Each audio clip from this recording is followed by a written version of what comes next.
ಯೆಹೋಷಾಫಾಟನು ಮತ್ತು ತನ್ನ ಜೊತೆಯಲ್ಲಿದ್ದಂಥ ರಾಜರು ಯುದ್ಧ ಮಾಡೋದಕ್ಕೆ ಅಂತ ಕಾಡಿಗೆ ಹೋಗಿ ಅಲ್ಲಿ ನೀರಿಲ್ಲದೆ ತುಂಬ ಕಷ್ಟಪಟ್ಟರು.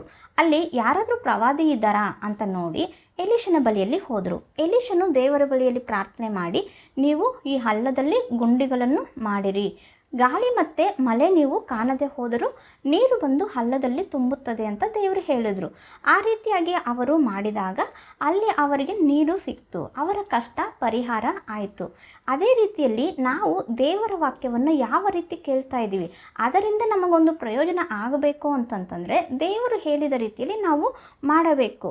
ನಾವು ಯಾವ ರೀತಿ ಇರ್ತೀವಿ ಅಂತಂದರೆ ದೇವರ ವಾಕ್ಯವನ್ನು ಕೇಳೋದ್ರಲ್ಲೇ ನಾವು ತುಂಬ ವೀಕಾಗಿ ಇರ್ತೀವಿ.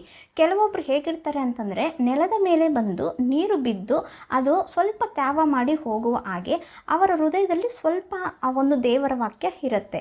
ಇನ್ನು ಕೆಲವೊಬ್ರು ಹೇಗಿರ್ತಾರೆ ಅಂತಂದರೆ ಅಲ್ಲದ ಹಾಗೆ ಸ್ವಲ್ಪ ಅವರ ಹೃದಯದಲ್ಲಿ ದೇವರ ವಾಕ್ಯ ಇರುತ್ತೆ.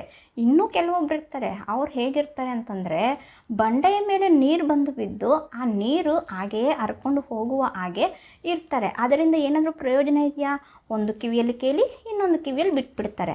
ದೇವರ ವಾಕ್ಯವನ್ನು ಓದುವುದರಿಂದಲೂ ದೇವರ ವಾಕ್ಯವನ್ನು ಕೇಳುವುದರಿಂದಲೂ ಅವರಿಗೆ ಆ ವಾಕ್ಯದಿಂದ ಯಾವುದೇ ರೀತಿಯಾದ ಪ್ರಯೋಜನ ಆಗೋದಿಲ್ಲ. ಅವರು ಯಾವ ರೀತಿ ಆ ಒಂದು ಹಳ್ಳದಲ್ಲಿ ಗುಂಡಿಗಳನ್ನು ಮಾಡಿದರು, ಯಾವುದಕ್ಕಾಗಿ ಮಾಡಿದ್ರು?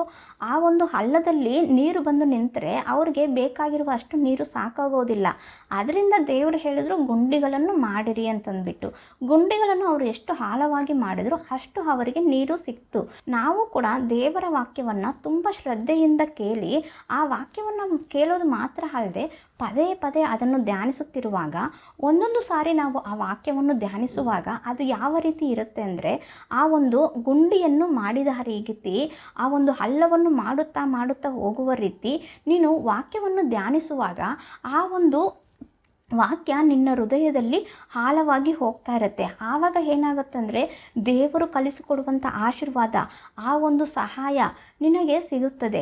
ಅದೇನೂ ಮಾಡದೆ ಜಸ್ಟ್ ಹಾಗೆ ಕೇಳಿಬಿಟ್ಟು ಹಾಗೆ ಬಿಟ್ಬಿಟ್ರೆ ನಿನಗೆ ಆ ವಾಕ್ಯದಿಂದ ನೀನು ಕೇಳೋದ್ರಿಂದ ಓದೋದ್ರಿಂದ ಯಾವುದೇ ರೀತಿಯಾದ ಪ್ರಯೋಜನ ಆಗೋದಿಲ್ಲ.